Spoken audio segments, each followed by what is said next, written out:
Primeira Carta aos Coríntios, capítulo 1. Eu, Paulo, chamado e enviado por Jesus, o Messias, conforme o plano de Deus, com meu amigo Sóstenes, envio esta carta a vocês da Igreja de Deus em Corinto, cristãos purificados por Jesus e separados para uma vida plena de Deus. Incluo nesta saudação todos os que invocam Jesus, onde quer que vivam. Ele é o Senhor deles, assim como nosso. Que todos os dons e benefícios que vêm de Deus, nosso Pai, e do Senhor Jesus Cristo, sejam de vocês. Toda vez que penso em vocês, e o faço com frequência, agradeço a Deus pela vida que levam, com livre acesso a Ele concedido por Jesus. O que aconteceu com vocês é algo que excede a imaginação humana e não pode ser dito em palavras. Cristo pode ser visto claramente na vida de vocês. Basta pensar que vocês não precisam de nada, já têm tudo. Todos os dons de Deus estão entre vocês, que aguardam com expectativa o retorno do Senhor Jesus. Além disso, Deus está com vocês, disposto a mantê-los no caminho, até que todas as coisas sejam acertadas de vez por Jesus. Deus, que conduziu vocês a esta aventura espiritual, compartilha conosco a vida do seu Filho e nosso Senhor Jesus. Ele jamais irá desistir de vocês. Nunca se esqueçam disso. Tenho uma preocupação séria a compartilhar com vocês, meus amigos, pela autoridade de Jesus, nosso Senhor. Tentarei ser o mais direto possível. Vocês precisam aprender a entrar em acordo. Devem ter consideração uns pelos outros, cultivando a vida em comum. Menciono a questão porque alguns membros da família de Chloe me deram uma notícia preocupante, que estão brigando entre vocês. Vou dizer exatamente o que ouvi. Vocês estão criando partidos e declarando: eu estou do lado de Paulo, ou eu prefiro Apolo, ou Pedro é o meu líder, ou eu pertenço ao grupo do Messias. Pergunto a vocês, o Messias por acaso foi cortado em pedacinhos para que cada um de nós tenha uma parte dele? Paulo foi crucificado por vocês? Algum de vocês foi batizado em nome de Paulo? Não participei de nenhum dos batismos de vocês, com exceção dos de Crispo e Gaio. E agora, diante dessa questão, estou feliz de não ter participado. Pelo menos ninguém pode sair por aí dizendo que foi batizado em meu nome. Pensando bem, batizei outra família, a de Estéfanas, mas pelo que lembro foram apenas esses. Deus não me enviou para juntar seguidores meus, mas para pregar a mensagem, anunciar o que Ele tem feito e reunir seguidores dele. Não fui enviado para pregar confiando em minha eloquência, banalizando assim o que importa, a cruz de Cristo. Ela não pode ser reduzida a mero discurso. A mensagem que aponta para Cristo na cruz parece tolice para os que caminham para a destruição. Mas para quem está no caminho da salvação, faz todo sentido. Está escrito: destruirei a sabedoria dominante, mostrarei que quem se acha sábio é louco. Onde acharão alguém verdadeiramente sábio, educado e inteligente na época atual? Deus já não denunciou tudo isso como mera pretensão, palavras sem sentido? O mundo, com sua sabedoria fantasiosa, nem mesmo chegou perto do conhecimento de Deus. Por isso, em sua sabedoria, Deus decidiu usar o que o mundo considera tolice, pregação acima de tudo, para levar os que confiam nele ao caminho da salvação. Enquanto os judeus buscam milagres e os gregos correm atrás de sabedoria filosófica, nós prosseguimos anunciando Cristo o crucificado. Os judeus o consideram uma pedra de tropeço e os gregos um absurdo. Mas para nós, judeus e gregos, pessoalmente chamados por Deus, Cristo é o milagre e a sabedoria absolutos, reunidos numa única pessoa. A sabedoria humana é quase nada comparada com o aparente absurdo de Deus. Toda força humana, nem sonhando, pode competir com a, entre aspas, fraqueza de Deus. Lembrem-se de quem vocês eram quando foram chamados para esta vida. Não vejo entre vocês muitos representantes da elite intelectual, nem cidadãos influentes, nem muitas famílias da alta sociedade. Não é óbvio que Deus deliberadamente escolheu homens e mulheres que a sociedade despreza, explora e abusa? Não é óbvio que Ele escolheu gente do tipo Zé Ninguém para desmascarar as pretensões vãs dos que se julgam importantes? Fique claro que nenhum de vocês pode contar vantagens diante de Deus. Tudo que temos, cabeça no lugar, vida correta, pecados perdoados e novo início, vem de Deus por meio de Jesus Cristo. Daí o ditado: se alguém se orgulha, que se orgulhe por causa de Deus. 1 aos Coríntios, capítulo 2. Amigos, vocês devem estar lembrados da primeira vez em que os visitei para deixá-los a par da grande jogada de Deus. Na ocasião, não tentei impressionar ninguém com discursos sofisticados ou com argumentos filosóficos. Decidi apresentar primeiro Jesus e quem Ele é, de maneira pura e simples. Depois, falei de Jesus e do que Ele fez, o Jesus crucificado. Não estava certo sobre como apresentar o tema. Sentia-me despreparado. Se querem saber a verdade, eu estava morrendo de medo. Assim, nada do que eu disse deve ter impressionado vocês. Mas mesmo assim, a mensagem cumpriu seu propósito. O Espírito e o poder de Deus fizeram isso, o que deixa claro que a vida de fé que possuem é uma resposta ao poder de Deus, não o resultado de técnicas de manipulação mental ou emocional. A verdade é que temos sabedoria para compartilhar desde que vocês estejam espiritualmente firmes. Não se trata de sabedoria popular, propagada por supostos especialistas, que estarão obsoletas em um ano. A sabedoria de Deus é algo misterioso, que encerra a profundidade de seus propósitos. Nada tem de vaga e superficial. Ela não é uma nova mensagem, é a mais antiga. O que Deus determinou como forma de produzir o melhor dele em nós, muito antes que entrássemos em cena. Os sábios do nosso tempo não têm ideia do que seja esse plano eterno. Do contrário, não teriam matado numa cruz o Senhor da vida designada por Deus.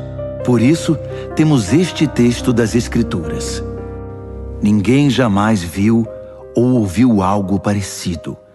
Nunca se imaginou algo semelhante. Mas é o que Deus tem preparado para aqueles que o amam. Mas vocês o têm visto e ouvido porque Deus, por intermédio do seu Espírito, o revelou a vocês. O Espírito, não satisfeito em mover-se na superfície, mergulha até as profundezas de Deus e traz à tona o que Deus planejou. Quem conhece o seu pensamento, a não ser você mesmo?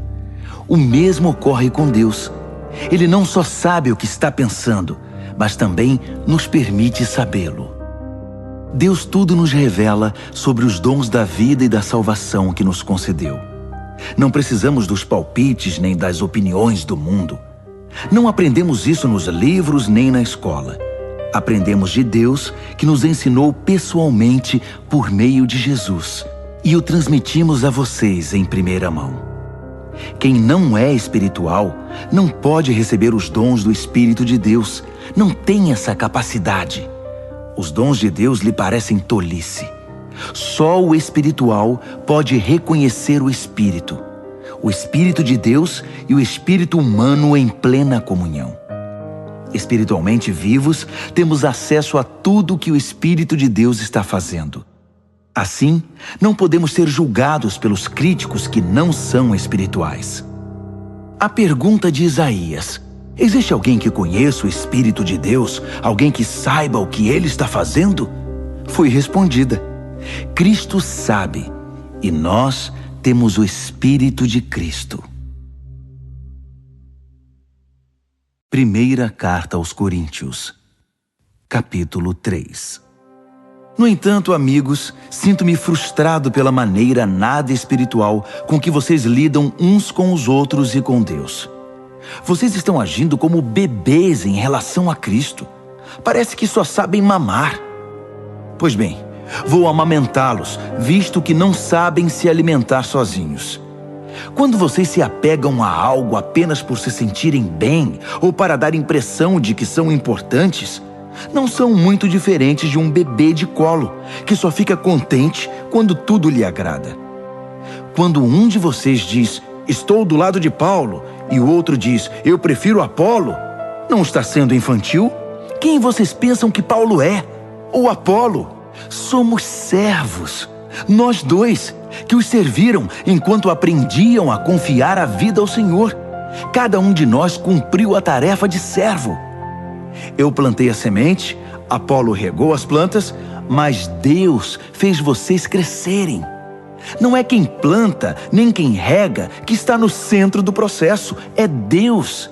Ele faz as coisas acontecerem. Plantar e regar são trabalhos menores. O que torna essas atividades dignas é o Deus a quem servimos. Vocês são a lavoura de Deus e nós trabalhamos nela. Usando outro exemplo, vocês são a casa de Deus. Usando o dom que Deus me deu de arquiteto, desenhei a planta. Apolo ergueu as paredes.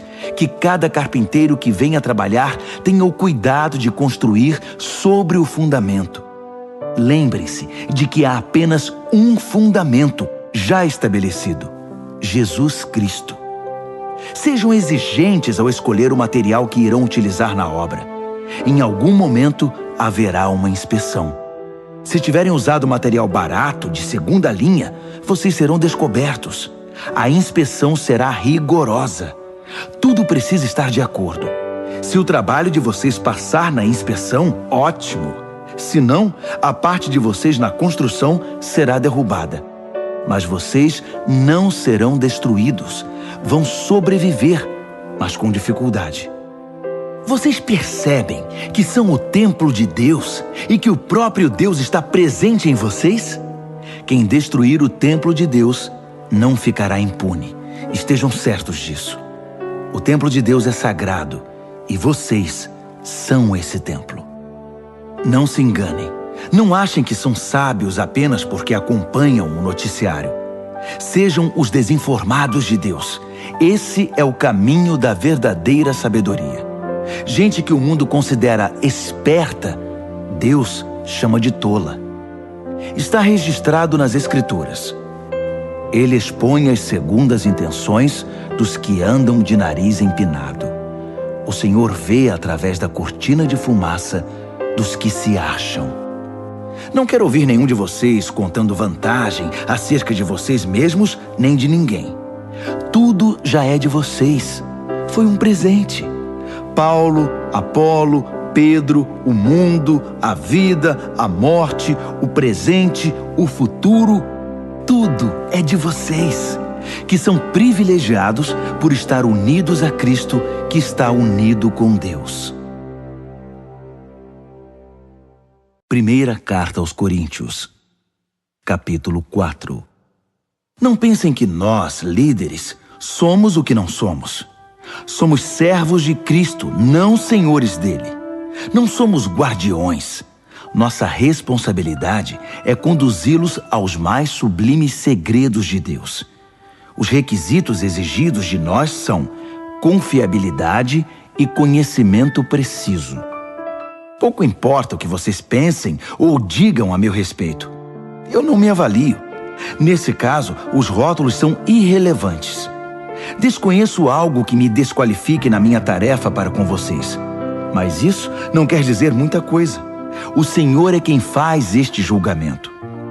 Assim, não corram na frente do Senhor, tirando conclusões com base em julgamentos pessoais antes de analisar tudo. Quando Ele vier, trará a público segredos que ninguém imagina, motivações interiores, propósitos e orações. Só então ouviremos o muito bem de Deus. Tudo que faço agora é mostrar que todos esses assuntos dizem respeito a Apolo e a mim, para que vocês aprendam a se controlar e não se precipitem em julgar sem ter conhecimento de todos os fatos. É importante analisar todas as coisas do ponto de vista de Deus.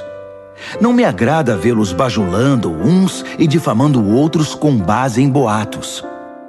Pois quem é que realmente conhece vocês, que sabe o que tem no coração? E se conhecesse, descobriria algo de que possam se vangloriar? Não são dons de Deus tudo o que vocês têm e são?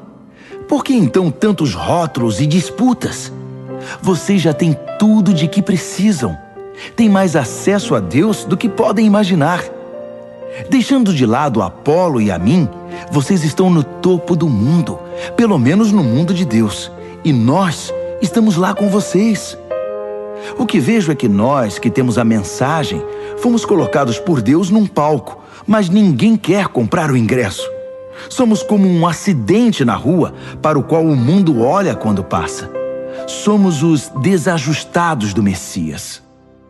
Vocês podem estar seguros, mas nós vivemos em meio a fragilidades e incertezas.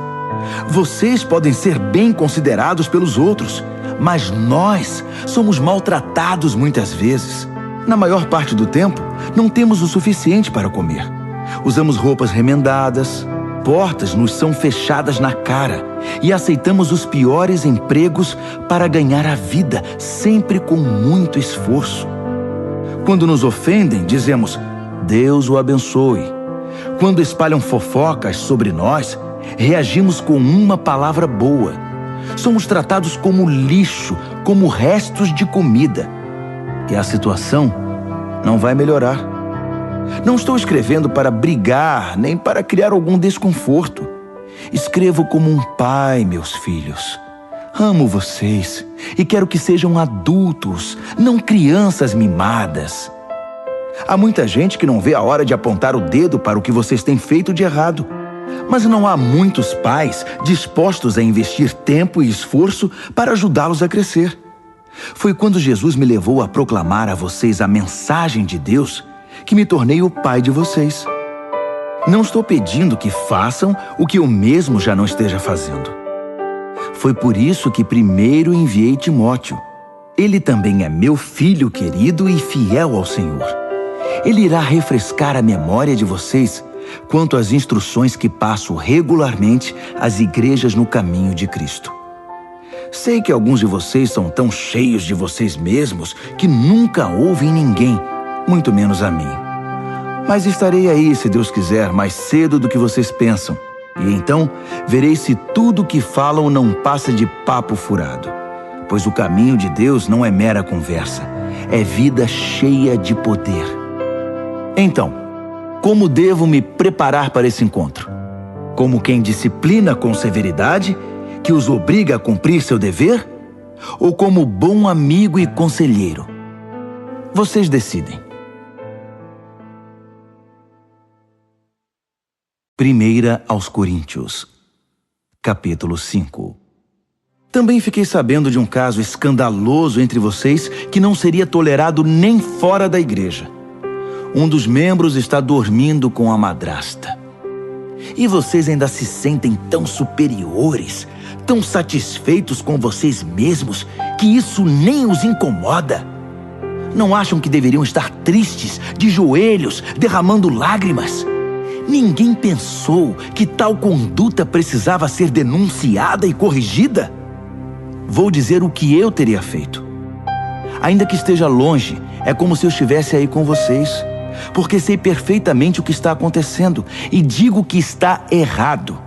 Vocês não podem apenas ficar olhando e esperar que tudo se resolva. Reúnam a comunidade e estarei presente em espírito com vocês. Tratem da questão e resolvam o problema na autoridade de Jesus, nosso Senhor, que estará presente entre vocês. Submetam a conduta desse homem perante todos. Que ele a defenda, se puder. Mas se não puder, que seja excluído, ficando à mercê de Satanás. Sem dúvida será um choque para ele e um embaraço para vocês. Mas é melhor isso do que a condenação. Além do mais, o que importa é estar perdoado diante do Senhor no dia do juízo. A arrogância e a insensibilidade de vocês nessa questão me perturba. Vocês trataram o caso como se nada fosse. O fermento também parece nada, mas leveda rapidamente toda a massa de um pão. Portanto, livrem-se desse fermento. Nossa identidade é pura e simples. Não pode conter ingredientes estranhos. O Messias, nosso Cordeiro Pascal, já foi sacrificado na refeição da Páscoa. E nós somos o pão sem fermento, que faz parte da festa. Portanto, participemos dessa festa, não como pão inchado com o fermento do mal, mas como pão sem fermento, sincero e genuíno. Escrevi na minha carta anterior que vocês não devem se sentir à vontade com quem vive na promiscuidade. Não quis dizer também que vocês não devem ter nenhum tipo de relacionamento com gente de fora da comunidade. O mesmo vale para os corruptos de nenhum tipo e para os religiosos impostores. Para não ter contato com esse tipo de gente, vocês teriam de sair do mundo. Mas estou dizendo que quando um amigo que alega ser cristão se comporta de modo promíscuo ou corrupto, cheio de revolta contra Deus ou contra os amigos, se embebeda ou se torna explorador, vocês não devem agir como se tudo isso fosse normal. Não podem simplesmente conviver com isso como se fosse um comportamento aceitável. Não sou responsável por aquilo que os de fora fazem. Mas será que não temos nenhuma responsabilidade pelos que são da comunidade cristã? Deus tratará dos que são de fora, mas não podemos nos omitir quando nossos irmãos e irmãs saem dos trilhos. Se necessário, temos de limpar a casa. 1 aos Coríntios, capítulo 6. Outra coisa. Como vocês ousam levar um irmão ao tribunal? Se acham que foram prejudicados, faz sentido levar o caso a um tribunal que nada sabe dos caminhos de Deus, em vez de levá-lo à família da fé? Um dia, o mundo inteiro comparecerá perante um júri formado pelos seguidores de Jesus. Portanto, se vocês vão julgar o mundo, não seria melhor tratar desde já dessas questões menores? Nós vamos julgar até os anjos. Por que então não julgar assuntos corriqueiros? Quando há desentendimentos, por que buscar a solução em gente que vocês mesmos não confiam? Digo isso com toda franqueza, para que percebam a bobagem que estão fazendo. Será possível que não há ninguém sensato entre vocês que possa tomar decisões justas quando surgem disputas e desentendimentos? Não acredito. E vocês estão levando o irmão ao tribunal perante gente que nem sequer crê em Deus. Como podem fazer justiça se não creem no Deus da justiça?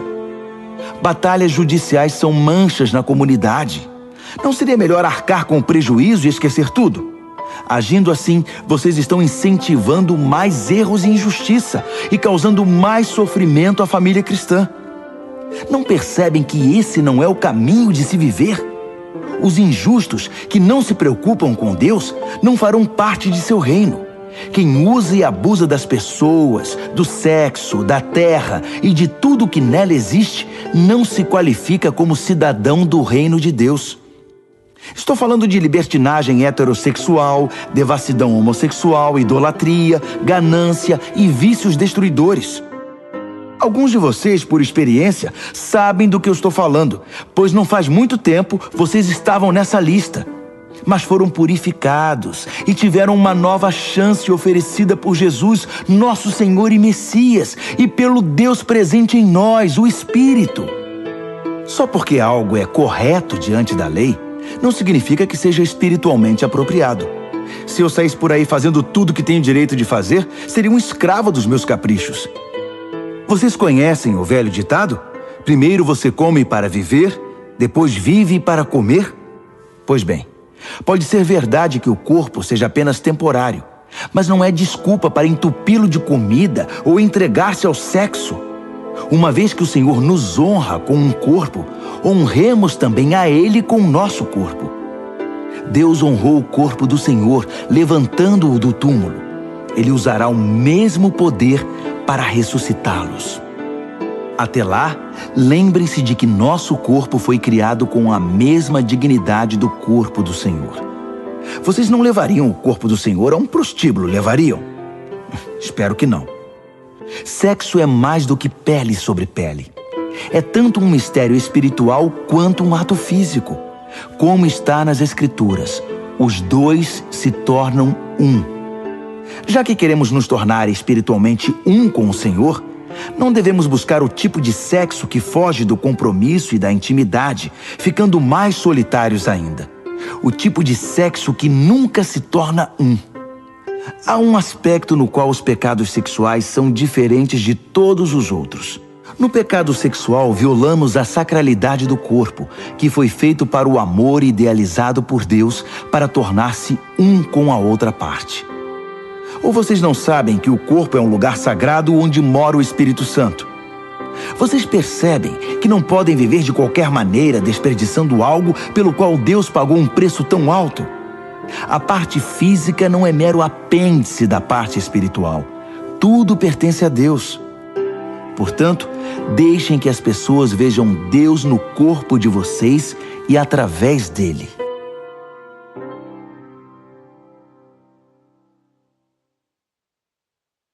Primeira Carta aos Coríntios, capítulo 7. Passemos agora às perguntas que vocês fazem na carta que me enviaram. Primeira, é bom ter relações sexuais? Sem dúvida, mas de maneira certa. É bom estar casado, tanto para o homem quanto para a mulher. Os impulsos sexuais são fortes, mas o casamento é forte o bastante para contê-los, permitindo uma vida sexual equilibrada e plena num mundo de desordem sexual.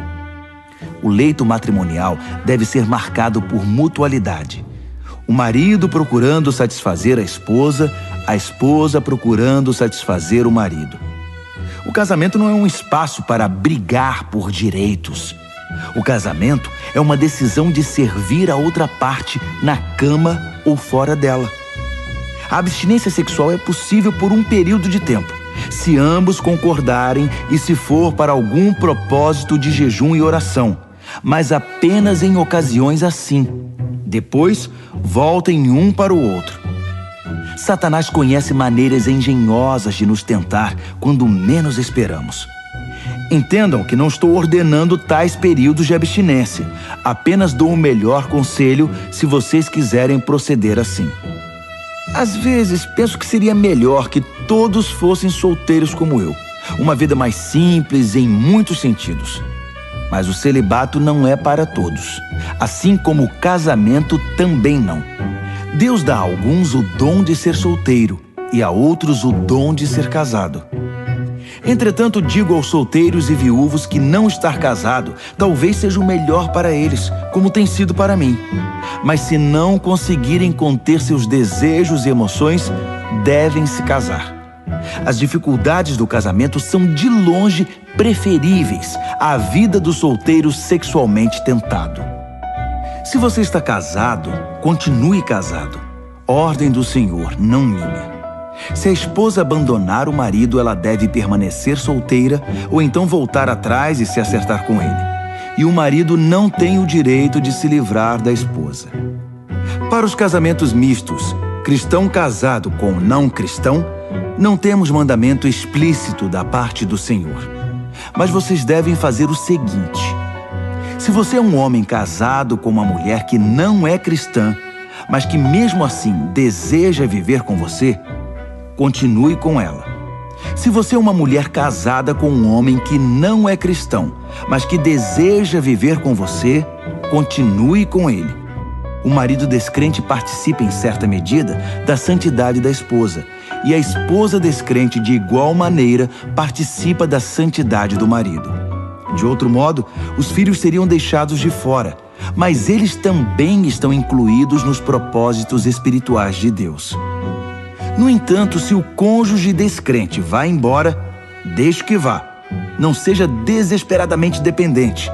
Deus nos chamou para viver bem da maneira mais pacífica possível. Você, esposa, não tem como saber se o seu modo de agir pode trazer seu marido de volta, não apenas para você, mas para Deus. Marido, você não tem como saber se o seu modo de agir pode trazer sua esposa de volta não apenas para você, mas para Deus. Não alimente o desejo de estar em outro lugar ou com outra pessoa. Você está agora no lugar que Deus preparou para você. Viva, obedeça, ame e creia nesta situação. É Deus, não sua situação conjugal, que define sua vida. Não pensem que estou sendo mais duro com vocês do que com outras igrejas. Dou o mesmo conselho a todas elas. Você era judeu quando Deus o chamou? Não desfaça sua condição. Você era não judeu no tempo do seu chamado? Não tente se tornar judeu. Ser judeu não é o mais importante. O que importa é obedecer ao chamado de Deus e seguir seus mandamentos. Continue como você estava quando Deus o chamou. Você era escravo? Escravidão não é obstáculo para crer. Não quero dizer que você esteja impedido de sair. Se você tiver uma chance de obter a liberdade, vá em frente. Estou apenas tentando dizer que com seu novo Senhor você vai experimentar uma liberdade maravilhosa, inimaginável. Mas se você era livre quando Cristo chamou, irá experimentar como é maravilhoso tornar-se escravo de Deus, o que é igualmente inimaginável. Todos vocês, escravos e livres, um dia foram reféns de uma sociedade pecaminosa. Mas um valor imenso foi pago pelo resgate de vocês. Agora que estão livres dos velhos vícios, não voltem a ser ou fazer o que o mundo pede a vocês. Amigos, permaneçam na condição em que foram chamados por Deus. Ele está com vocês. Permaneçam firmes com Ele do lado. O Senhor não deu orientações explícitas para as virgens, mas como sou muito experiente na misericórdia do Senhor e sempre fiel, confiem no meu conselho. Por causa das pressões atuais que sofremos de todo lado, talvez fosse melhor permanecerem assim. Você está casado? Permaneça casado. Não está casado? Não se case. Mas se vier a se casar, não comete pecado. O que estou dizendo é que quando você se casa, assume um peso a mais, numa época já estressante demais. Eu queria poupá-los disso. Quero ressaltar, amigos, que o tempo é essencial. Não há tempo a perder. Portanto, não compliquem a vida desnecessariamente. Vivam de maneira simples. No casamento, na tristeza, na alegria, no que for. Mesmo em assuntos corriqueiros, como na rotina diária das compras. Sejam econômicos na escolha das muitas coisas que o mundo tenta empurrar para vocês. O mundo, como vocês o conhecem, está se desvanecendo. Quero que vivam o máximo que puderem, livres de complicações. Quem não é casado está livre para se dedicar unicamente ao Senhor. O casamento envolve a pessoa nos emaranhados da vida doméstica e na necessidade de agradar o cônjuge. Essas demandas exigem quase toda a atenção. O tempo e a energia que os casados gastam no cuidado mútuo podem ser utilizados para Deus por quem não é casado. Estou tentando facilitar as coisas, não torná-las mais difíceis. Tudo o que desejo é que vocês sejam capazes de desenvolver um modo de vida no qual possam se dedicar ao Senhor sem distrações. Se um homem tem uma amiga a quem é leal, mas não tem intenção de se casar, decidido a servir a Deus como solteiro e depois muda de ideia e decide casar-se com ela, ele deve ir em frente e se casar, não é pecado. O casamento não está um degrau abaixo do celibato, como alguns dizem. Mas se o homem está bem em sua decisão pela vida de solteiro dedicada a Deus, e for essa sua convicção, não algo que lhe foi imposto, ele deve permanecer assim. O casamento é espiritual e moralmente correto, e não é de modo algum inferior ao celibato, embora, como já disse, por causa dos tempos em que vivemos, tenham razões pastorais para encorajar o celibato. A esposa deve permanecer com o marido enquanto ele viver. Se ele morrer, ela está livre para se casar com quem quiser. É claro que deve casar-se com um cristão e ter a bênção do Senhor. Mas por enquanto, vocês sabem que penso que ela fará melhor se não se casar outra vez. O Senhor, na minha opinião, está de pleno acordo com esse conselho.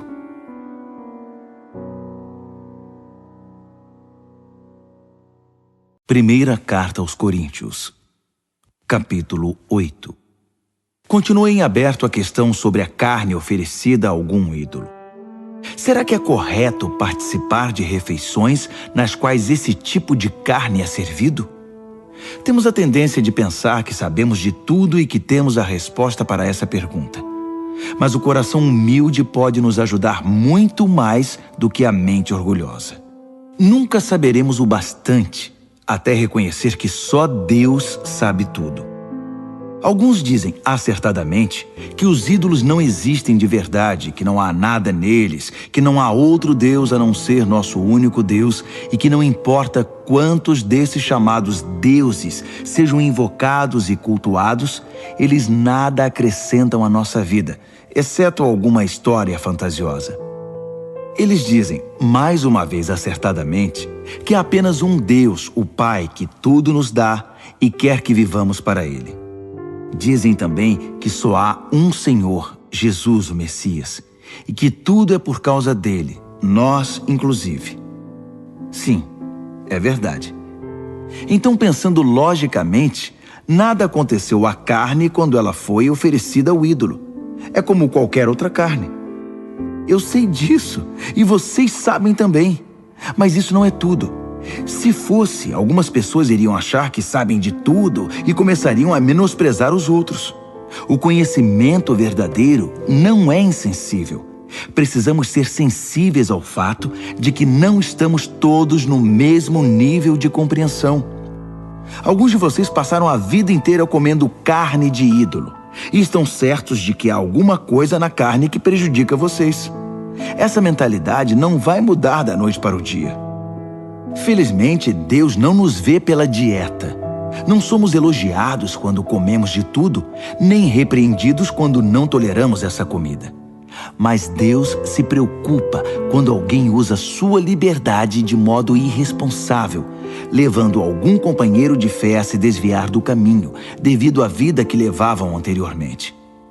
Por exemplo, digamos que vocês se vangloriem da sua liberdade indo a um banquete oferecido em honra aos ídolos, no qual o prato principal seja carne sacrificada a ídolos. Mas essa postura pode representar um perigo para quem ainda luta com a questão, alguém que os considere sábios e maduros. O perigo é que ele ficará terrivelmente confuso, sem saber mais o que é certo e errado. Cristo deu a vida por essa pessoa. Seria pedir demais que desistissem de ir ao banquete por causa dela? Porque, como vocês dizem, não faria nenhuma diferença. Mas fará diferença se vocês ferirem um irmão, com o risco de condená-lo à ruína eterna. Quando vocês ferem seu irmão, estão ferindo Cristo. Um banquete aqui e ali não vale o preço de uma dessas pessoas frágeis na fé. Assim, se sua participação no jantar com carne de ídolo significar o desvio de algum irmão, é melhor ficar em casa. 1 Coríntios, capítulo 9. Não me digam que não tenho autoridade para escrever deste modo. Não acham que devo sentir-me perfeitamente livre para fazê-lo? Não recebi esta tarefa? Não fui chamado para esta obra no encontro face a face com Jesus, nosso Senhor? Vocês não são provas do que tenho feito para o Senhor? Ainda que ninguém mais admita a legitimidade do meu chamado, vocês não podem negá-lo, pois meu trabalho com vocês é a prova viva da minha autoridade. Não tenho medo dos críticos. Nós que atuamos na obra missionária para Deus, temos direito a acomodações decentes e ao sustento para nós e nossa família. Parece que vocês não levantaram objeção sobre isso para os outros apóstolos, nem para os irmãos do Senhor, nem para Pedro. Então, por que só no meu caso? Será que só Barnabé e eu temos de ir desacompanhados e ainda pagar do próprio bolso? Será que um soldado trabalha por conta própria? Que lavrador é proibido de comer dos frutos do próprio trabalho? Que fazendeiro não bebe o leite de seu rebanho? Não estou exagerando apenas por estar irritado. Tudo isso está escrito na lei de Moisés. Não amordace o boi, impedindo-o de comer os grãos enquanto debulha. Vocês acham que Moisés estava preocupado com o gado? Não acham que a preocupação era conosco? Claro que sim. Lavradores trabalham ansiosos pelo tempo da colheita. Assim, se plantamos sementes espirituais entre vocês, é errado esperar que nos sirvam 1 ou 2 refeições? Outros até exigem isso de vocês. Será que nós, que nunca exigimos nada, não merecemos mais? Mas não vamos começar a reivindicar agora o que sempre tivemos o direito de fazer. Nossa decisão é desistir de qualquer coisa que nos desvie da mensagem de Cristo. Minha preocupação agora é que vocês não usem nossas decisões para tirar vantagem ou privar alguém dos seus direitos. Vocês sabem que quem trabalha no templo sempre teve a garantia de poder viver dos rendimentos da casa de Deus. Também os que oferecem sacrifícios no altar podem se alimentar do que é sacrificado. Seguindo o mesmo raciocínio, o Senhor determinou que quem proclama a mensagem deve ser sustentado por aqueles que creem nela.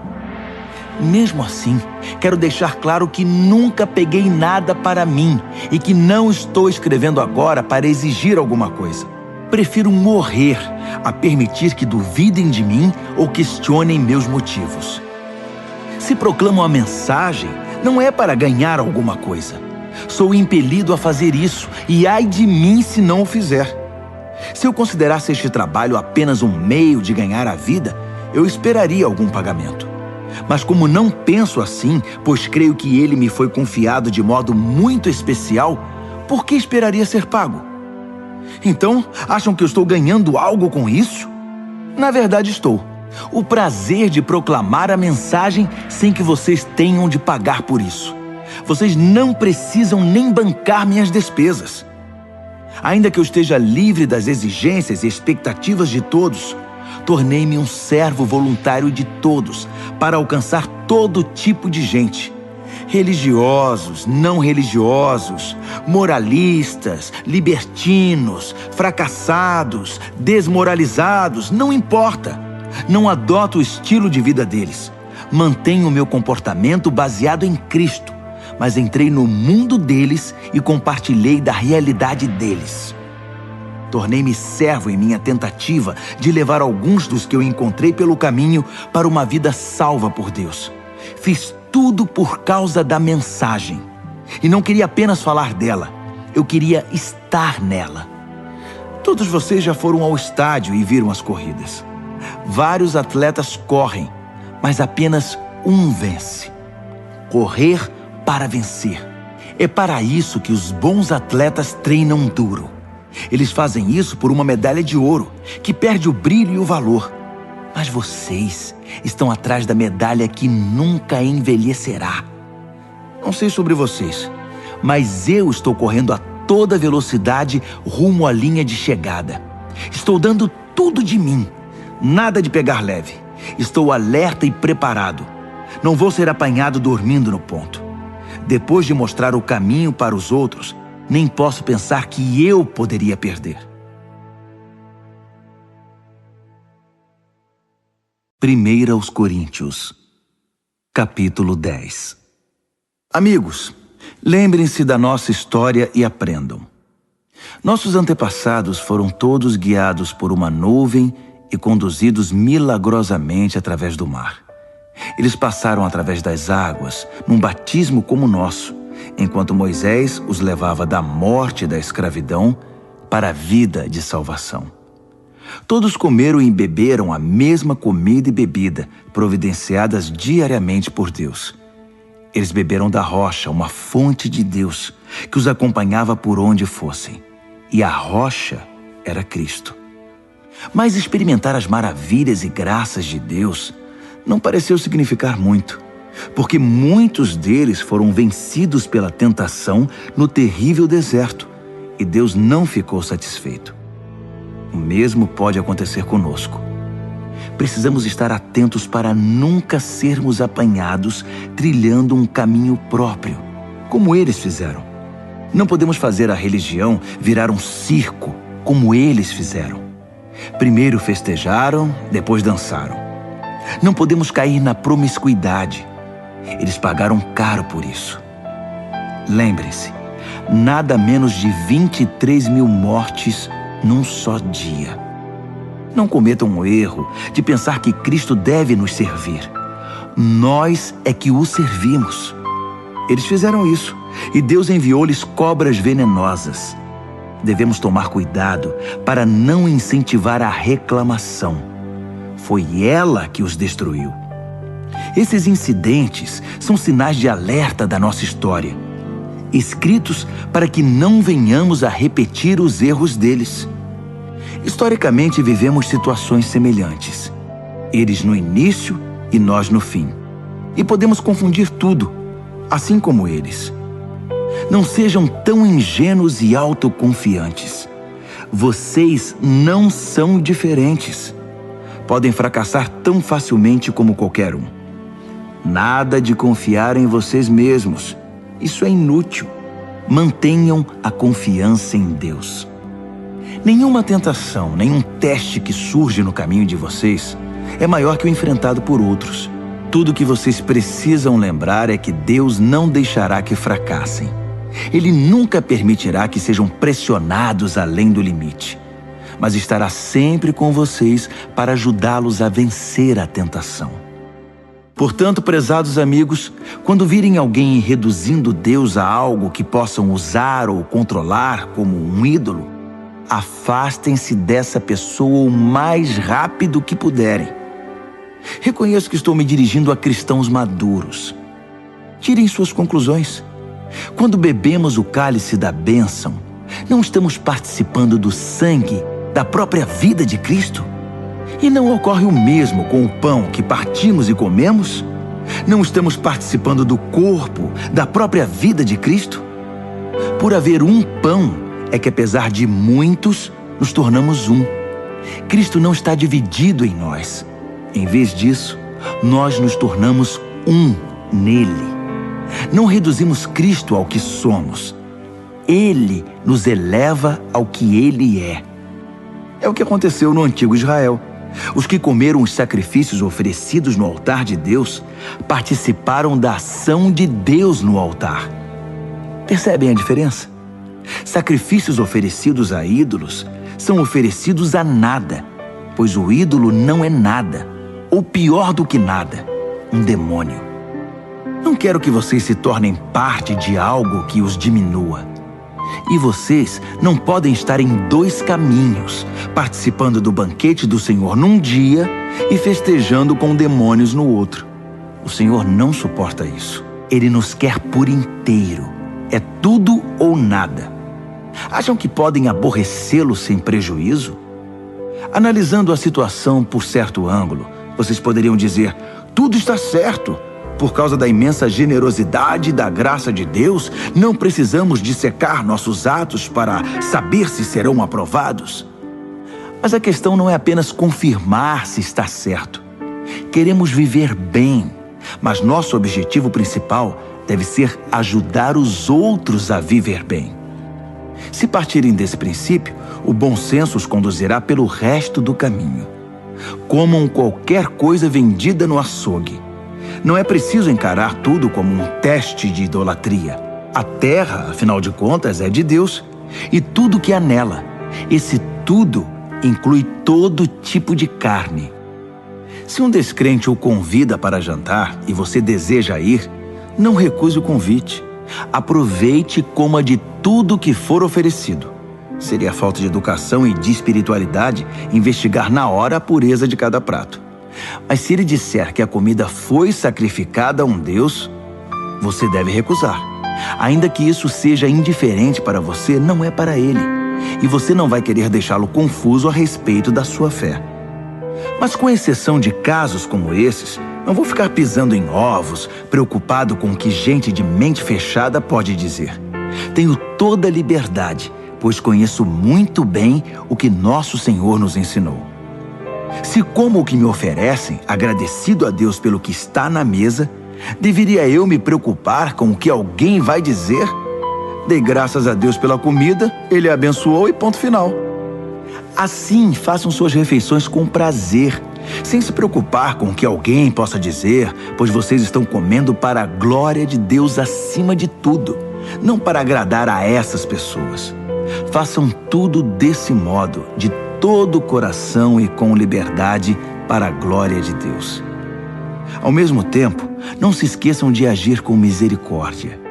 Evitem pisar no calo dos que não têm liberdade como vocês.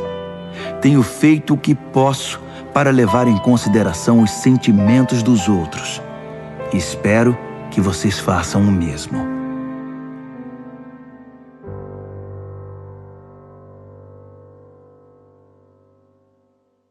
Primeira Carta aos Coríntios, capítulo 11.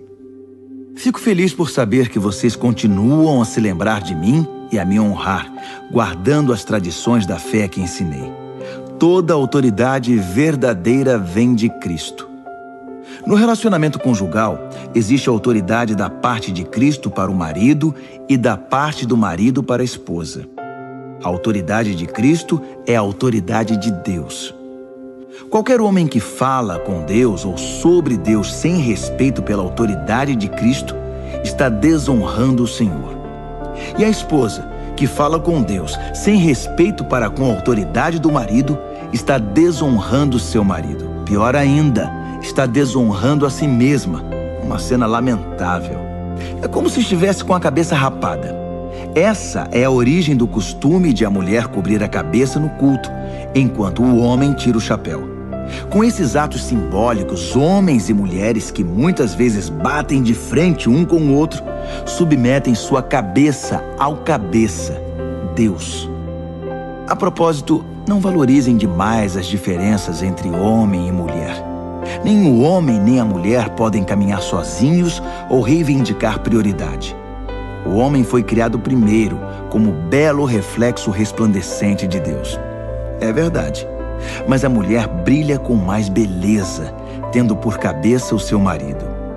É verdade que a primeira mulher veio do homem, mas daí em diante todo homem vem de uma mulher. E uma vez que na prática todas as coisas vêm de Deus, vamos deixar de lado essa discussão sobre quem vem primeiro.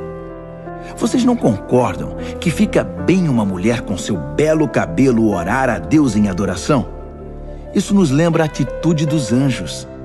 Também não fica bem um homem orar a Deus com a cabeça coberta em reverência, mostrando submissão? Não há um belo simbolismo natural aqui? Todavia, espero que não fiquem debatendo sobre isso. Todas as igrejas de Deus veem a questão dessa maneira. Não quero que vocês sejam exceção. Quanto ao próximo item, não estou satisfeito. Soube que quando vocês se reúnem, o pior em vocês aparece, não o melhor. Para começar, temos as divisões, pois vocês competem e se criticam mutuamente. Estou relutante em crer nisso, mas entendo o que se passa. O que posso dizer é que todas essas diferenças trarão à luz a verdade e a confirmarão. Descobri também que vocês levam suas divisões para o culto. Vocês se reúnem, mas em vez de comer da mesa do Senhor, trazem comida aos montes e comem feito animais. Alguns ficam de fora e vão para casa com fome, enquanto outros precisam ser carregados, pois ficam bêbados demais para andar. Não posso acreditar. Vocês não têm casa para comer e beber? Por que profanar a igreja de Deus? Por que humilhar os pobres? Custa-me acreditar que vocês chegaram a esse ponto. Eu não posso ficar calado. Permitam-me recordar a vocês o que acontece na ceia do Senhor e por que ela é de importância fundamental. Recebi instruções do próprio Senhor e as transmiti a vocês. O Senhor Jesus, na noite em que foi traído, tomou o pão. Depois de dar graças, ele o partiu e disse: "Isto é meu corpo, partido por vocês. Façam isso para se lembrarem de mim." Depois da ceia, ele fez o mesmo com o cálice. "Este cálice é meu sangue, minha nova aliança com vocês. Toda vez que beberem deste cálice, lembrem-se de mim." O que vocês precisam entender é que toda vez que comem esse pão e bebem desse cálice, estão revivendo em palavras e ações a morte do Senhor. E repetirão esse ato até que o Senhor retorne. Vocês não devem permitir que o costume anule a reverência. Quem come o pão ou bebe do cálice do Senhor de modo desrespeitoso é como a multidão que zombou do Senhor e cuspiu nele no momento de sua morte. Vocês querem tomar parte nessa lembrança? Examinem suas motivações. Testem o coração e venham para a ceia com santo temor. Se vocês não pensam no corpo partido do Senhor quando comem e bebem, correm o risco de enfrentar sérias consequências. É por isso que muitos de vocês estão doentes e apáticos, enquanto outros morreram antes do tempo. Se nos corrigirmos agora, não precisaremos ser corrigidos mais tarde. Melhor ser repreendido pelo Senhor agora que enfrentar o castigo depois. Portanto, meus amigos, quando vocês se reúnem na mesa do Senhor, sejam reverentes e educados. Se vocês estiverem com fome a ponto de não poderem esperar para ser servidos, é melhor ir comer em casa. Mas de modo algum transformem a ceia do Senhor em comilança e bebedeira ou em briga de família. Trata-se de uma refeição espiritual, uma festa de amor. Quanto às outras perguntas que vocês me fizeram, responderei pessoalmente na minha próxima visita.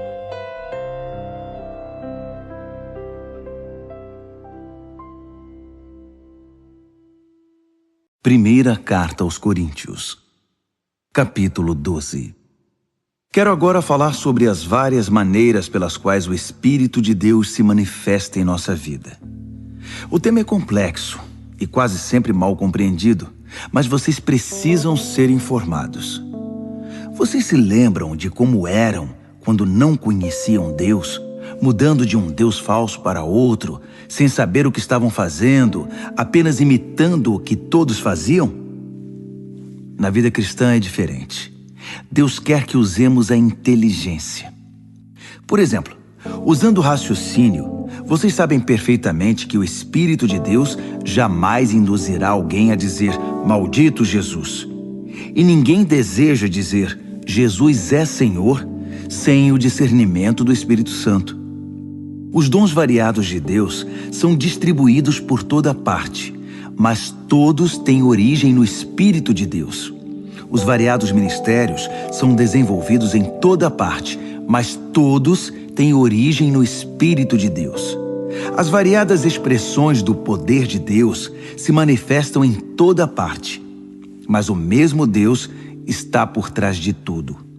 A cada cristão é dado algo a fazer, que mostre como Deus é. Todos ganham, todos são beneficiados. Todo tipo de dom é distribuído pelo Espírito para todo tipo de pessoa.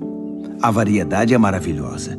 Conselho sábio, entendimento claro, confiança sincera, cura dos enfermos, milagres, proclamação da palavra, discernimento de espíritos, línguas, interpretação de línguas. Todos esses dons têm uma origem comum, mas são distribuídos um a um pelo Espírito de Deus. Ele decide quem recebe o que e quando. É fácil entender como essa diversidade funciona se olharmos para o corpo humano. Nosso corpo está dividido em muitas partes, membros, órgãos, células. Mas a despeito de tantas partes, ainda é um corpo. Ocorre o mesmo com Cristo. Por meio do seu Espírito único, dissemos a Deus a nossa vida incompleta e sem sentido. Costumávamos tomar decisões de forma independente, mas agora vivemos uma vida plena e integrada, em que Ele tem a palavra final em tudo. É o que proclamamos em palavra e ação quando fomos batizados. Cada um de nós é agora uma parte de seu corpo ressuscitado, renovado e sustentado por uma fonte, seu Espírito, da qual todos nós bebemos. Nossos antigos rótulos como judeu ou grego, escravo ou livre, não têm mais utilidade. Precisamos de algo maior, mais abrangente. Quero que entendam que tudo isso faz vocês terem mais importância. Um corpo não é apenas uma parte ampliada. O corpo é o conjunto de partes diferentes, mas semelhantes em combinação e que funcionam em conjunto. Faz algum sentido o pé dizer: não sou tão elegante quanto a mão, embelezada com anéis, por isso acho que não pertenço a este corpo? Se o ouvido disser: não sou importante como o olho que tudo vê, por isso não mereço estar na cabeça, vocês iriam querer tirá-lo do corpo? Se o corpo fosse todo olho, como poderia ouvir? Se fosse todo ouvido, como poderia cheirar? Mas sendo do jeito que é, podemos perceber que Deus pôs cada parte do corpo exatamente onde quis. Quero também que entendam que a diversidade mantém a importância de cada parte, impedindo que cada um dê valor apenas a si mesmo. Por melhores que sejam, vocês só têm importância por fazerem parte do corpo. Um olho enorme ou uma mão gigante não seria um corpo, e sim um monstro. O que temos é um corpo com muitas partes, cada uma do tamanho apropriado e em seu devido lugar. Nenhuma parte é importante por si mesma. Vocês podem imaginar o olho dizendo para a mão: fora, não preciso de você. Ou a mão dizendo para o pé: você está dispensado, não preciso mais de você. De fato, na prática, acontece o contrário. Muitas vezes, o que é menos proeminente é mais fundamental e também mais necessário. Por exemplo, vocês podem viver sem um olho, mas não sem o estômago. Quando seu corpo sofre, não faz nenhuma diferença se é um membro externo ou interno, maior ou menor. Todas as partes sofrem junto, pois cada parte tem a devida dignidade e importância. No entanto, vocês têm mais preocupação com as partes menos proeminentes. Se vocês tivessem de escolher, não iriam preferir uma boa digestão a um cabelo bonito? O modo pelo qual Deus formou o corpo humano é um modelo que nos ajuda a entender nossa vida comunitária na igreja. Cada parte depende da outra. As partes que mencionamos e as que não mencionamos. As partes que vemos e as que não vemos. Se uma parte se fere, todas as outras partes estão envolvidas. Se uma parte vai bem, todas as outras desfrutam esse bem-estar. Vocês são o corpo de Cristo. É o que vocês são. Jamais se esqueçam disso. Só depois que vocês reconhecem que participam desse corpo, é que a parte de vocês adquire algum significado. Vocês conhecem algumas partes que Deus estabeleceu na igreja, que é seu corpo: apóstolos, profetas, mestres, operadores de milagres, gente com dom de cura, gente com capacidade para ajudar, gente com capacidade de administrar, gente que ora em línguas. Não é óbvio que a Igreja de Cristo é um corpo completo marcada pela diversidade? Nem todos são apóstolos, profetas, operadores de milagres, gente com dom de cura. Nem todos oram em línguas. Nem todos são intérpretes de línguas. Mesmo assim, alguns de vocês ficam competindo, querendo ser uma das partes importantes. Mas agora quero apresentar a vocês um caminho muito melhor.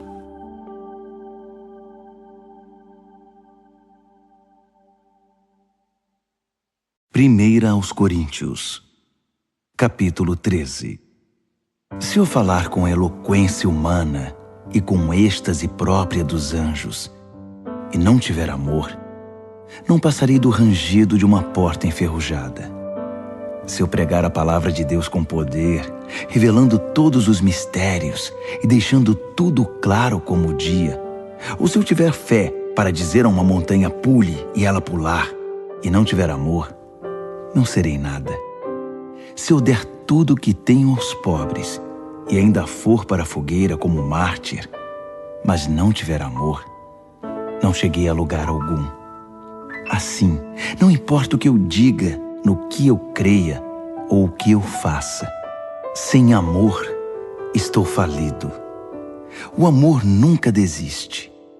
O amor se preocupa mais com os outros que consigo mesmo. O amor não quer o que não tem.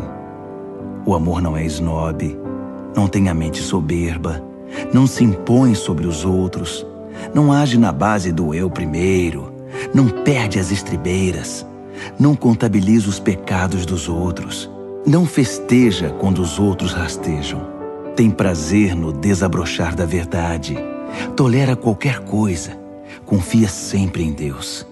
Sempre procura o melhor. Nunca olha para trás, mas prossegue até o fim. O amor nunca morre. A palavra inspirada um dia será esquecida. A oração em línguas vai passar. O entendimento alcançará seu limite. Nós conhecemos apenas parte da verdade, e o que dizemos a respeito de Deus é sempre incompleto. Mas quando o que é completo chegar, tudo o que é incompleto em nós deixará de existir. Quando eu era bebê no colo da minha mãe, eu balbuciava como qualquer bebê. Depois que cresci, deixei para sempre essas coisas de bebê. Hoje, não vemos as coisas com clareza. Estamos como que num nevoeiro, enxergando com dificuldade por entre a neblina. Mas isso não vai durar muito. O tempo vai melhorar e o sol vai aparecer. Então veremos tudo tão claramente quanto Deus nos vê, conhecendo-o diretamente, assim como Ele nos conhece. Mas por enquanto, até chegar à perfeição, temos 3 coisas que nos guiam até a consumação de tudo: confiança firme em Deus, esperança inabalável e amor extravagante. E o melhor desses 3 é o amor. 1 Coríntios, capítulo 14. Procurem viver uma vida de amor como se a vida dependesse disso, porque de fato depende. Entreguem-se aos dons que Deus dá. Acima de tudo, proclamem sua verdade. Se vocês o louvam quando falam línguas, Deus os entende e ninguém mais, pois vocês estão compartilhando aspectos pessoais, e isso é entre vocês e Ele. Mas quando proclamam sua verdade na linguagem comum, vocês permitem que outros conheçam a verdade e com isso possam crescer, fortalecer-se e experimentar a presença de Deus com vocês. Aquele que ora usando uma língua de oração em particular obtém muito proveito disso. Mas proclamar a verdade de Deus à igreja na língua comum produz crescimento e fortalecimento para a comunidade. Meu desejo é que todos vocês desenvolvam intimidade com Deus em oração. Mas não parem aí. Prossigam e proclamem sua verdade com clareza aos outros. É mais importante permitir o acesso ao conhecimento e ao amor de Deus por meio de uma língua que todos entendem que cultivar a presença de Deus em oração num idioma misterioso. A não ser, é claro, que alguém possa interpretar o que vocês estão dizendo para o benefício de todos. Amigos, pensem bem. Se diante de vocês eu orar de um modo que só Deus entende, que proveito vocês terão? Se eu não falar claramente com alguma instrução, verdade, proclamação ou ensino, não terei nenhuma utilidade para vocês. Se os instrumentos musicais, flautas ou harpas, não são tocados de modo que cada nota seja distinta e esteja no tom, como se poderá identificar a melodia e apreciar a música? Se o toque da trombeta não é nítido, como será possível apresentar-se para a batalha? Então, se vocês falam de um modo que ninguém entende, por que abrem a boca? Há muitas línguas no mundo e todas têm significado para alguém. Mas se eu não entendo a língua, de nada me servirá. Não é diferente com vocês. Já que estão tão ansiosos por tomar parte no que Deus está fazendo, por que não se concentram em fazer o que é proveitoso para toda a igreja? Portanto, quando orarem em língua de oração, não guardem para vocês mesmos a experiência. Orem para poder compartilhá-la com outros. Se oro em línguas, meu espírito ora, mas minha mente fica inativa e não há proveito nenhum. Assim, qual a solução? A resposta é simples. Façam as 2 coisas. Devo ser espiritualmente livre quando oro, mas ao orar, devo também refletir e ser cuidadoso. Devo cantar com o espírito e também com a mente. Se você abençoa usando uma língua de oração que ninguém mais entende, como poderia um recém-chegado que não tem ideia do que está acontecendo saber a hora de dizer amém? Sua bênção pode ter alguma beleza, mas você deixou de fora quem não entende. Sou grato a Deus pelo dom que nos concedeu de orar e louvar em línguas. Esse dom nos permite desfrutar uma intimidade maravilhosa com Ele. Eu participo disso tanto quanto vocês, ou até mais. Só que quando estou com a igreja reunida para o culto, prefiro dizer 5 palavras que todos entendem a dizer 10.000 que não façam nenhum sentido para os ouvintes. Para ser franco, eu estou impaciente com a infantilidade de vocês. Quanto tempo vai demorar para que cresçam e usem a cabeça como adultos? Tudo bem quando há uma falta de familiaridade infantil com o mal. Nesse caso, tudo de que precisamos é um simples não. No entanto, para dizer sim a alguma coisa, se exige algo mais. Só uma inteligência madura e bem exercitada poderá salvá-los de cair na ingenuidade.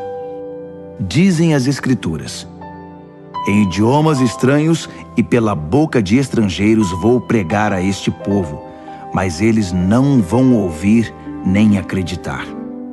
Assim, aonde esse falar em línguas que ninguém entende levará vocês?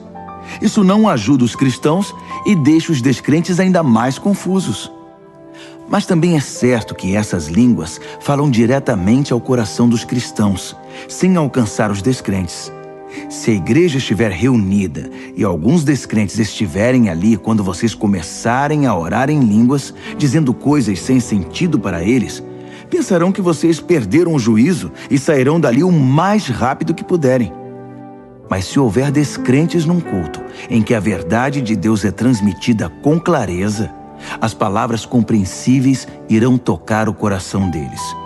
E logo estarão ajoelhados diante de Deus, reconhecendo que Ele está no meio de vocês. Assim, quero que façam o seguinte: quando se reunirem no culto, cada um de vocês esteja preparado para fazer o que for proveito para todos. Cantar um hino, ensinar uma lição, contar uma história, fazer uma oração, interpretar línguas. Se forem feitas orações em línguas, que sejam no máximo 2 ou 3, mas apenas se estiver presente alguém que possa interpretar o que estão dizendo. Se não houver, que isso fique entre vocês e Deus. E que não haja mais de 2 ou 3 pessoas falando por culto, e os demais ouçam e guardem tudo no coração. Cada um por sua vez faça a sua parte, sem que ninguém assuma o controle. Assim, cada pessoa que falar tem a chance de dizer algo especial da parte de Deus, e vocês irão aprender uns com os outros. Se escolherem falar, são também responsáveis pelo modo e pelo momento de falar. Quando adoramos da maneira certa, não há confusão. Deus nos conduz à harmonia. Isso vale para todas as igrejas. As mulheres não devem interromper o culto falando quando deveriam estar ouvindo, nem fazer perguntas que poderiam ser feitas aos maridos em casa. Quanto a isso, o livro da lei de Deus orienta nossos procedimentos. As mulheres não têm licença para usar o momento de culto em conversas desnecessárias. Vocês, homens e mulheres, acham que são os grandes ungidos do Senhor que definem o certo e o errado? Pensam que tudo gira em torno de vocês? Se alguém acha que tem alguma palavra da parte de Deus, ou se sente inspirado a fazer alguma coisa, preste muita atenção ao que escrevi, pois essas são orientações do Senhor. Se vocês não as seguirem, não serão usados por Deus. 3 conselhos resumem tudo que falei. Quando transmitirem a verdade de Deus, falem de todo o coração. Se alguém estiver orando em línguas que vocês não entendem, não lhe digam como deve orar. Façam tudo de maneira cortês e organizada em todas as situações. 1 Coríntios, capítulo 15. Amigos, permitam-me repassar a mensagem com vocês mais uma vez. A mensagem que proclamei foi recebida por vocês. Nela vocês permanecem firmes e por ela foram salvos. Entendo que a fé que possuem é verdadeira, não um interesse passageiro, e que nela estão firmes de verdade. A primeira coisa que fiz foi apresentar a vocês de coração a mensagem que recebi. O Messias morreu pelos nossos pecados, exatamente como dizem as Escrituras. Foi sepultado e se levantou da morte no terceiro dia. Mais uma vez, exatamente como dizem as Escrituras. Falei a vocês que ele apareceu vivo a Pedro, depois aos seus seguidores mais próximos e mais tarde a mais de 500 seguidores ao mesmo tempo. Muitos deles estão por aí, ainda que alguns já tenham morrido. Depois, ele passou um tempo com Tiago e com o restante dos que chamou para falar em seu nome. E, finalmente, apareceu vivo a mim. Faz todo sentido que eu viesse por último, pois nem mereço ser incluído no grupo original, como vocês bem sabem, já que passei anos perseguindo a Igreja de Deus. Mas a mim foi concedida a graça bondosa de Deus. E a ela devo tudo que sou. Não posso permitir que sua graça seja desperdiçada. Não trabalhei mais que qualquer um dos outros, embora os resultados não tenham dependido de mim, mas sim de Deus que me deu sua graça. Então não faz diferença se vocês ouviram a mensagem de mim ou de outro. Nós falamos a verdade de Deus e vocês a receberam e creram. Agora quero fazer uma pergunta difícil, mas importante.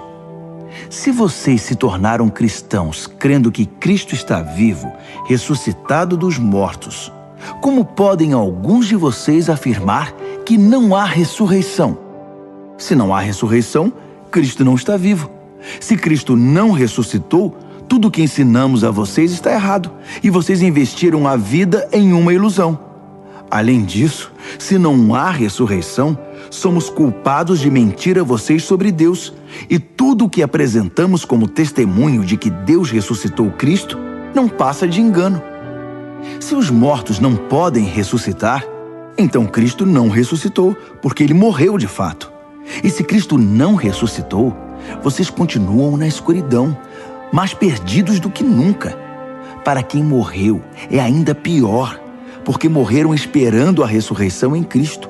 Se tudo que temos de Cristo serve apenas para alguns poucos anos de vida, coitados de nós. Mas a verdade é que Cristo ressuscitou, sendo o primeiro de muitos que voltarão à vida. Há aqui um paralelo importante a ser ressaltado. No princípio, a morte nos alcançou por causa de um homem. Mas agora, a ressurreição dos mortos também nos alcança por causa de outro homem. Todos morrem em Adão, e todos tornam a viver em Cristo. Mas temos de esperar nossa vez. Cristo é o primeiro. Depois, os que estarão com ele em sua vinda, a grande consumação. Nessa ocasião, depois de ter conquistado plena vitória, ele entregará o reino ao Pai. Ele não desistirá até vencer o último inimigo. E o último inimigo é a morte. Como disse o salmista, ele os venceu a todos e os pisoteou. É claro que isso não inclui o próprio Deus, porque quando tudo finalmente estiver sob o domínio de Deus, o Filho virá, ocupando o seu devido lugar. E o domínio de Deus alcançará sua plenitude, um final perfeito. Como entender que alguns de vocês se ofereceram para ser batizados em favor dos mortos? Se não existe ressurreição, para que este batismo? Não é uma contradição? E por que devo eu continuar arriscando a vida de forma tão perigosa? Encaro a morte praticamente todos os dias. Acham que eu faria isso se não estivesse convencido de que nossa ressurreição está garantida pelo Senhor ressuscitado? Acham que eu estava apenas bancando o herói quando enfrentei feras em Éfeso e por pouco não morri?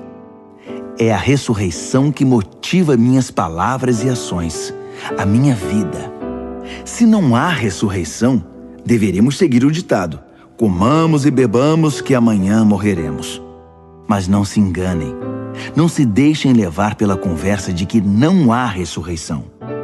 Lembrem-se, as más companhias destroem os bons hábitos. Pensem bem, Busquem a santidade de vida. Não desprezem a realidade da ressurreição, pois a ignorância a respeito de Deus traz grande prejuízo. A verdade é que uma discussão prolongada como essa é inútil. Um cético pode perguntar: como pode haver ressurreição? Mostre-me. Quero ver com os olhos. Com que esse corpo da ressurreição se parece? Na verdade, essa pergunta é absurda. Isso não se vê com os olhos. Entende-se por uma ilustração. Quando plantamos uma semente, ela morre e logo nasce uma planta. A semente e a planta são bem diferentes. A semente de uma laranja não se parece com uma laranjeira. O que plantamos é diferente do que colhemos. Assim também, o corpo que é sepultado como se fosse uma semente e o corpo da ressurreição são muito diferentes. Observem que a variedade de corpos é impressionante. Assim como há diferentes tipos de sementes, há diferentes tipos de corpos. Corpo humano, corpo dos mamíferos, das aves e dos peixes. Vendo toda essa diversidade, temos uma ideia da glória da ressurreição, pois além dos corpos da terra, há também outros corpos no espaço, o sol, a lua e as estrelas, vistos em sua diversidade, beleza e esplendor. O que contemplamos agora são apenas as sementes antes da ressurreição. Imaginem como serão belas e gloriosas as plantas da ressurreição. A ilustração da semente, que depois de plantada morre e ressurge como planta viva, é, na melhor das hipóteses, uma simples comparação, mas talvez lance alguma luz sobre o mistério do corpo da ressurreição. É preciso, porém, ter em mente que seremos ressuscitados para valer, que estaremos vivos para sempre. O corpo que morre não manifesta beleza, mas quando ressuscitar, será glorioso. Sepultado em fraqueza, ressurgirá poderoso. A semente plantada é natural. Essa semente faz nascer o que é sobrenatural. É a mesma semente, o mesmo corpo. Mas que diferença entre o que morre fisicamente e o que ressurge em imortalidade espiritual. Para prosseguir, devemos voltar a atenção para as Escrituras.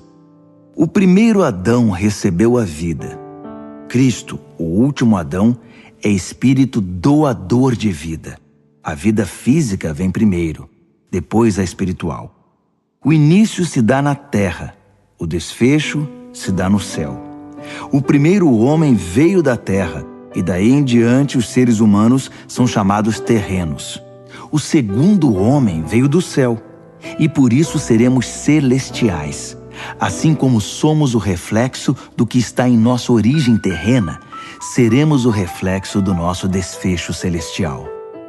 Amigos, eu preciso enfatizar que a vida natural terrena não nos leva ao reino de Deus. Sua própria natureza é morrer. Portanto, ela não poderia terminar naturalmente na vida do reino que dura para sempre. Mas quero compartilhar algo maravilhoso. Um mistério que talvez eu nunca entenda totalmente. Nem todos os cristãos vão morrer, mas todos serão transformados. O toque da última trombeta soará num piscar de olhos e o fim chegará. Ao sinal da trombeta celeste, os mortos se levantarão para nunca mais morrer, pois a morte perderá seu poder. Do mesmo modo, todos nós seremos transformados. Na ressurreição será assim. O que é perecível será substituído pelo que é imperecível. O mortal substituído pelo imortal. Então fará sentido o ditado: finalmente foi a morte derrotada pela vida. Ó morte, não está agora vencida? Ó morte, quem temerá a que era temida? Foi o pecado que tornou a morte tão terrível. E foi o código legal da culpa que conferiu ao pecado sua influência destruidora. Mas agora, graças a Deus, que por um só ato vitorioso da vida, derrotados estão o pecado, a culpa e a morte. E tudo graças ao nosso Senhor Jesus Cristo. Diante de tudo isso, prezados amigos, Permaneçam firmes. Força! Nada de desânimo. Dediquem-se inteiramente ao trabalho do Senhor, pois nada do que fazem para Ele jamais será perda de tempo.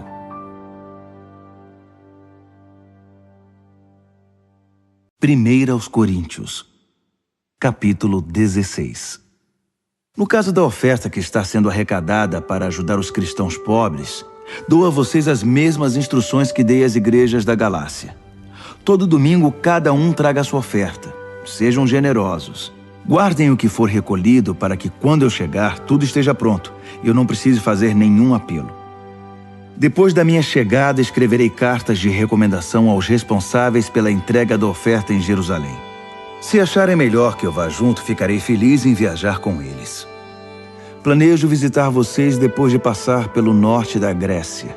Não pretendo ficar muito tempo lá, mas pode ser que eu fique com vocês até passar o inverno. Talvez possam me ajudar quando eu partir para a próxima missão. Não quero visitá-los apenas de passagem. Meu desejo é demorar um bom tempo, se o Senhor quiser. Por enquanto, permaneço aqui em Éfeso. Uma grande porta de trabalho se abriu aqui, apesar da oposição. Se Timóteo aparecer, cuidem bem dele. Façam que ele se sinta em casa. Como eu, ele é incansável no trabalho do Senhor. Não permitam que ninguém o menospreze. Depois de algum tempo, enviem-no de volta a mim com a bênção de vocês.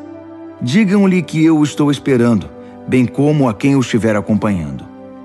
Quanto ao nosso amigo Apolo, estou ajeitando tudo para que ele possa visitá-lo.